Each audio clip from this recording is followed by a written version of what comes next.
557 হিজরি সনের একটি রাতের ঘটনা। চারিদিক নীরব নিস্তব্ধ, কোথাও কোনো সারা শব্দ নেই। এদিকে সুলতান নুরুদ্দিন জাহাঙ্গীর রাহিমাহুল্লাহ তাহাজ্জুদ নামাজ আদায় করার পর ঘুমিয়ে পড়েছেন। এমতাবস্থায় হঠাৎ তিনি স্বপ্নে দেখলেন স্বয়ং রাসূলুল্লাহ সাল্লাল্লাহু আলাইহি ওয়াসাল্লাম তার কামরায় এসে উপস্থিত হয়েছেন। তিনি কোনো ভূমিকা ছাড়াই দুজন নীল চক্ষু বিশিষ্ট লোকের দিকে ইঙ্গিত করে বললেন, হে নুরুদ্দিন মাহমুদ, এরা দুজন আমাকে খুবই বিরক্ত করছে। এই দুজন থেকে তুমি আমাকে মুক্ত করো। এই ভয়াবহ স্বপ্ন দেখে নুরুদ্দিন জাহাঙ্গীর রাহিমাহুল্লাহ অত্যন্ত ভীত সন্ত্রস্ত হয়ে ঘুম থেকে জাগ্রত হলেন এবং কিংকর্তব্য বিমূঢ় হয়ে গোটা কক্ষে পায়চারি করতে লাগলেন। সাথে সাথে তার মাথায় বিভিন্ন প্রকার চিন্তা ঘুরপাক খেতে লাগলো। তার হৃদয় রাজ্যে ভিড় জমাতে লাগলো হাজার রকমের প্রশ্ন। তিনি ভাবতে লাগলেন, আল্লাহর রাসূল সাল্লাল্লাহু আলাইহি ওয়াসাল্লাম তো এখন কবরের জীবনে, তার সাথে অভিশপ্ত ইহুদিরা এমন কী ষড়যন্ত্র করতে পারে? কি হতে পারে তাদের চক্রান্তের স্বরূপ? তারা কি রাসূল সাল্লাল্লাহু আলাইহি ওয়াসাল্লামের কোনো ক্ষতি করতে চায়? তারা কি চায় পরজীবনেও নবীজির সাথে ষড়যন্ত্রে লিপ্ত হতে? তাছাড়া আমাকে দুজন ইহুদির চেহারা দেখানো হলো কেন? শয়তান তো আল্লাহর নবীর রূপ নিয়ে আসতে পারে না। তাহলে কি আমি সত্য স্বপ্নই দেখেছি? এসব ভাবতে ভাবতে সুলতান নুরুদ্দিন রাহিমাহুল্লাহ অস্থির হয়ে পড়লেন। তিনি অজু গোসল সেরে আবারও 2 রাকাত নামাজ আদায় করলেন। তারপর মহান আল্লাহর দরবারে ক্রন্দনরত অবস্থায় অনেকক্ষণ মোনাজাত করলেন। কারণ সুলতানের কাছে তখন এমন কেউ ছিল না যার সাথে তিনি পরামর্শ করবেন। আবার এই স্বপ্ন এমন নয় যে যার তার সাথে ব্যক্ত করতে পারবেন। অবশেষে আবারও তিনি বিছানায় শয়ন করলেন। দীর্ঘ সময় পর যখনই তার একটু ঘুমের ভাব এলো, সঙ্গে সঙ্গে এবারও তিনি প্রথমবারের ন্যায় নবী করিম সাল্লাল্লাহু আলাইহি ওয়াসাল্লামকে স্বপ্নে দেখলেন। নবীজি তাকে পূর্বের ন্যায় বলছেন, হে নুরুদ্দিন মাহমুদ, এই দুজন থেকে আমাকে মুক্ত করো, ওরা আমাকে খুবই বিরক্ত করছে। এবার নুরুদ্দিন জাহাঙ্গীর রাহিমাহুল্লাহ আল্লাহ আল্লাহ বলতে বলতে বিছানা থেকে উঠে বসলেন। তারপর কোথায় যাবেন, কী করবেন কিছুই ঠিক করতে না পেরে দ্রুত অজু গোসল শেষ করে মুসল্লায় দাঁড়িয়ে ভীত সন্ত্রস্ত অবস্থায় 2 রাকাত নামাজ আদায় করলেন এবং দীর্ঘ সময় অশ্রুসিক্ত নয়নে দোয়া করলেন। এভাবে অনেক সময় গেলেও রাতের অনেক অংশ তখনও বাকি ছিল। সমগ্র পৃথিবী যেন কি এক বিপদের সম্মুখীন হয়ে নিঝুম হয়ে আছে। কি এক মহা বিপর্যয় যেন পৃথিবীর বুকে সংঘটিত হতে যাচ্ছে।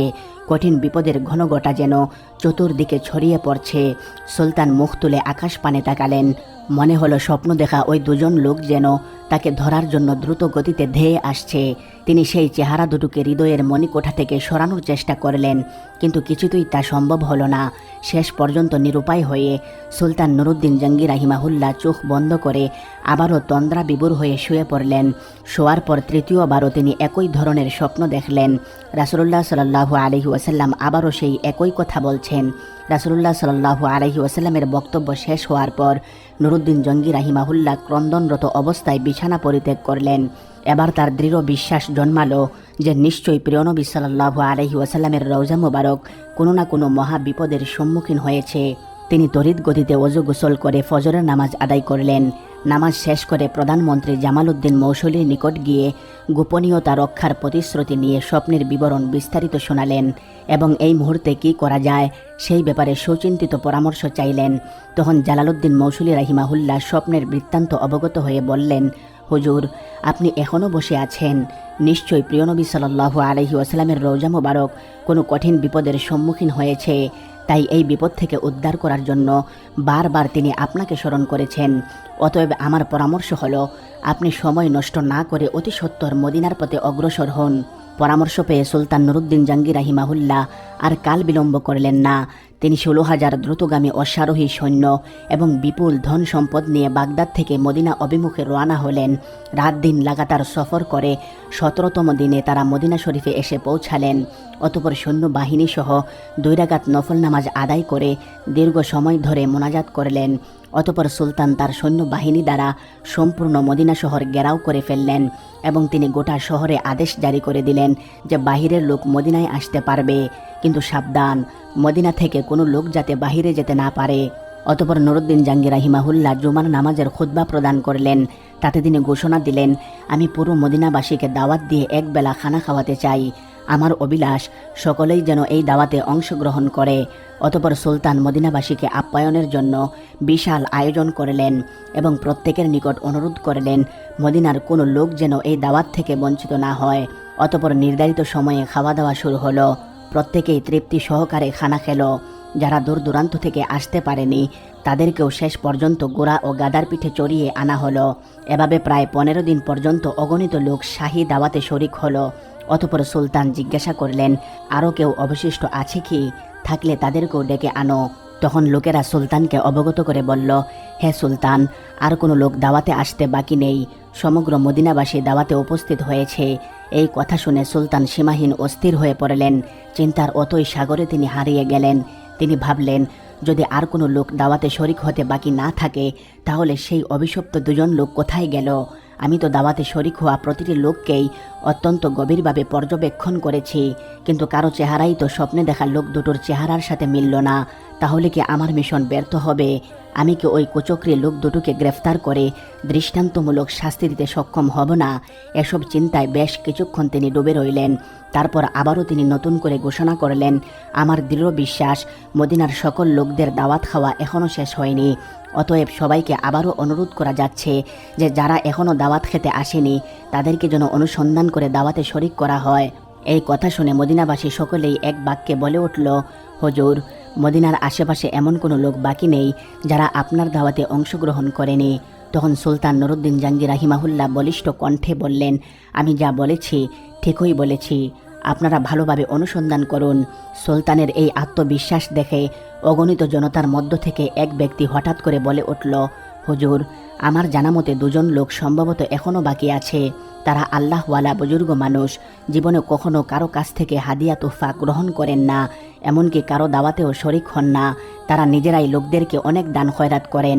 নীরবতা তারা অধিক পছন্দ করেন। লোক সমাজে উপস্থিত হওয়া মোটেও তারা ভালোবাসেন না। লোকটির বক্তব্য শুনে সুলতানের চেহারায় যেন বিদ্যুৎ চমকাচ্ছিল। তিনি কাল বিলম্ব না করে কয়েকজন লোক সহকারে ওই লোক দুটোর আবাসস্থলে গিয়ে উপস্থিত হলেন। তিনি সেখানে দেখলেন এত সেই দুজন লোক যাদেরকে স্বপ্নে দেখানো হয়েছিল। তাদেরকে দেখে সুলতানের দু চোখ রক্তবর্ণ ধারণ করল। তিনি জিজ্ঞাসা করলেন, কে তোমরা? কোথা থেকে এসেছো? তোমরা সুলতানের দাওয়াতে শরিক হলে না কেন? তখন লোক দুটি নিজের পরিচয় গোপন করে বলল, আমরা মুসাফির মানুষ, হজের উদ্দেশ্যে মক্কায় এসেছিলাম। হজের কাজ শেষ করে জিয়ারতের উদ্দেশ্যে রওজা শরীফে এসেছি, কিন্তু প্রিয় নবী সাল্লাল্লাহু আলাইহি ওয়াসাল্লামের প্রেমে আত্মহারা হয়ে ফিরে যেতে মনে চাইল না। তাই বাকি জীবন রওজার পাশে কাটিয়ে দেওয়ার নিয়তেই এখানে রয়ে গেছি। আমরা কারো দাওয়াত গ্রহণ করি না। এক আল্লাহর উপরই আমাদের পূর্ণ আস্থা। আমরা তারই উপর নির্ভরশীল। ইবাদত, রিয়াজত এবং পরকালের চিন্তায় বিভোর থাকাই আমাদের কাজ। পবিত্র কুরআন তিলাওয়াত, নফল নামাজ এবং ওজিফা পাঠেই আমাদের সময় শেষ হয়ে যায়। সুতরাং দাওয়াত খাওয়ার সময়টা কোথায়? তখন উপস্থিত জনগণ তাদের পক্ষ হয়ে বলল, হুজুর, এরা দীর্ঘদিন যাবৎ এখানে অবস্থান করছে। এদের মতো ভালো মানুষ আর হয় না। সব সময় দরিদ্র, এতিম এবং অসহায় মানুষের প্রচুর পরিমাণে সাহায্য করে। তাদের দানের উপর অত্র লোকদের প্রচুর পরিমাণে জীবিকা নির্ভর করে। সুলতান নুরুদ্দিন জাহাঙ্গীর রাহিমাহুল্লাহ লোকদের কথা শুনে লোক দুটোর প্রতি পুনরায় গভীর দৃষ্টিতে তাকালেন। অত্যন্ত সূক্ষ্মভাবে তাদের পা থেকে মাথা পর্যন্ত পর্যবেক্ষণ করলেন। এতে আবারও তিনি নিশ্চিত হলেন যে এরা তারাই যাদেরকে তিনি স্বপ্নে দেখেছিলেন। এবার সুলতান গম্ভীর স্বরে তাদেরকে বললেন, সত্য কথা বলো, তোমরা কে, কেন এবং কি উদ্দেশ্যে এখানে অবস্থান করছো? কিন্তু এবারও তারা পূর্বের কথা পুনরাবৃত্তি করে বলল, আমরা পশ্চিম দেশ থেকে পবিত্র হজ পালনের জন্য এখানে এসেছি। রাসূলুল্লাহ সাল্লাল্লাহু আলাইহি ওয়াসাল্লামের নৈকট্য লাভই আমাদের একমাত্র লক্ষ্য। এই উদ্দেশ্যেই আমরা এখানে অবস্থান করছি। সুলতান এবার কারো কথায় কান না দিয়ে তাদেরকে সেখানে আটক রাখার নির্দেশ দিলেন। অতঃপর তিনি স্বয়ং তাদের থাকার জায়গায় গিয়ে খুব ভালো করে অনুসন্ধান চালালেন। সেখানে অনেক মাল সম্পদ পাওয়া গেল এবং পাওয়া গেল বহু দুর্লভ কিতাবপত্র, কিন্তু এমন কোনো জিনিস পাওয়া গেল না যার দ্বারা স্বপ্নের বিষয়ে কোনো প্রকার সহায়তা হয়। তাই নুরুদ্দিন জাহাঙ্গীর রাহিমাহুল্লাহ অত্যধিক পেরেশান হয়ে গেলেন। রহস্য উদ্ঘাটন করতে না পারায় তিনি সীমাহীন চিন্তিত হয়ে পড়লেন। অতঃপর মদিনার বহু লোকজন এসে তাদের জন্য সুপারিশ করে বলল, হুজুর, এরা নেককার বুজুর্গ লোক। দিনভর তারা রোজা রাখেন, রাতের অধিকাংশ সময় ইবাদত বন্দেগীতে কাটিয়ে দেন। 5 ওয়াক্ত নামাজই তারা রওজা শরীফের নিকটে এসে আদায় করেন। প্রতিদিন নিয়মিত জান্নাতুল বাকি জিয়ারত করতে যান। প্রতি শনিবার মসজিদুল কুবাতে গমন করেন। কেউ কিছু চাইলে তাদেরকে খালি হাতে ফিরিয়ে দেন না। সুলতান তাদের অবস্থা শুনে সীমাহীন আশ্চর্য বোধ করলেন। তথাপি তিনি হাল ছাড়লেন না। কক্ষের অংশে অনুসন্ধানী দৃষ্টি ফিরিয়ে যাচ্ছেন। ঘরের প্রতিটি বস্তুকে গভীরভাবে পর্যবেক্ষণ করছেন, কিন্তু সন্দেহ করার মতো কিছুই তিনি খুঁজে পাচ্ছিলেন না। অতঃপর নুরুদ্দিন জাহাঙ্গীর রাহিমাহুল্লাহ এক পর্যায়ে সঙ্গীদেরকে বললেন, আচ্ছা, তাদের নামাজের মুসল্লাটা একটু ওটাও তো দেখে সঙ্গীরা নির্দেশ পেয়ে মুসল্লাটি তুলে ফেলল। তখন মুসল্লার নিচ থেকে একটি চাটাই বের হলো। তখন সুলতান আবারও নির্দেশ দিলেন, এই চাটাইটিও সরিয়ে ফেলো। অতপর চাটাই সরানোর পর দেখা গেল একখানা বিশাল পাথর। সুলতানের নির্দেশে তাও সরানো হলো। এবার পাওয়া গেল এমন একটি সুড়ঙ্গ পথ যা বহু দূর পর্যন্ত চলে গেছে, এমনকি তা পৌঁছে গেছে নবীজির রওজা শরীফের অতি নিকটে। এই দৃশ্য দেখা মাত্র নুরুদ্দিন জাঙ্গি রাহিমাহুল্লাহ বজ্রাহতের ন্যায় চমকে উঠলেন। অস্থিরতার কালো মেঘ ছেয়ে যায় তার সমস্ত হৃদয় আকাশে, ক্রোধে লাল হয়ে যায় তার গোটা মুখমণ্ডল। অতপর লোক দুটিকে লক্ষ্য করে ক্ষিপ্ত সিংহের ন্যায় গর্জন করে জাজালো কণ্ঠে বললেন, তোমরা পরিষ্কার ভাষায় সত্যি কথাটা খুলে বলো, নইলে এক্ষুনি তোমাদেরকে যন্ত্রণাদায়ক শাস্তির সম্মুখীন করা হবে। বলো তোমরা কে, তোমাদের আসল পরিচয় কি, কারা এবং কি উদ্দেশ্যে তোমাদেরকে এখানে পাঠিয়েছে। সুলতানের গর্জনে তারা ঘাবড়ে গেল। কঠিন বিপদ সামনে দেখে তারা আসল পরিচয় প্রকাশ করে বলল, আমরা দুজন ইহুদি। দীর্ঘদিন যাবৎ আমাদেরকে মুসল শহরে ইহুদিরা সুদক্ষ কর্মী দ্বারা প্রশিক্ষণ দিয়ে প্রচুর অর্থ সহকারে এখানে পাঠিয়েছে। আমাদেরকে এজন্য পাঠানো হয়েছে যে আমরা যেন কোনো উপায়ে মুহাম্মদ সাল্লাল্লাহু আলাইহি ওয়াসাল্লামের শরীর বের করে ইউরোপীয় ইহুদিদের হাতে হস্তান্তর করি। এই দুরূহ কাজে সফল হলে তারা আমাদেরকে আরও ধন সম্পদ দিবে বলে প্রতিশ্রুতি দিয়েছে। তখন সুলতান নুরুদ্দিন জাঙ্গি রাহিমাহুল্লাহ বললেন, তোমরা তোমাদের পরিকল্পনা বাস্তবায়নের জন্য কী পদ্ধতি অবলম্বন করেছিলে, কিভাবে তোমরা কাজ করতে? তখন তারা বলল, আমাদের নিয়মিত কাজ ছিল রাত গভীর হলে অল্প পরিমাণ সুড়ঙ্গ খনন করা এবং সাথে সাথে ওই মাটিগুলো চামড়ার মশকে ভর্তি করে অতি গোপনে মদিনার বাহিরে নিয়ে ফেলে আসা। আজ দীর্ঘ 3 বছর যাবৎ এই মহাপরিকল্পনা বাস্তবায়নের কাজে আমরা অনবরত ব্যস্ত আছি। যে সময় আমরা রওজা মুবারকের নিকটে পৌঁছে গেলাম এবং সিদ্ধান্ত গ্রহণ করলাম যে 1 সপ্তাহের মধ্যে বিশ্বনবীর লাশ বের করে নিয়ে যাব, ঠিক সে সময় ধরে আমাদের মনে হলো আকাশ যেন ভেঙে টুকরো টুকরো হয়ে যাচ্ছে, জমিন যেন প্রচণ্ড ভূমিকম্পে থরথর করে কাঁপছে, যেন সমগ্র পৃথিবী জুড়ে মহাপ্রলয় সংঘটিত হচ্ছে। অবস্থা এতটাই শোচনীয় রূপ ধারণ করল, মনে হলো সুড়ঙ্গের ভিতরেই যেন আমরা সমাধিস্থ হয়ে পড়ব।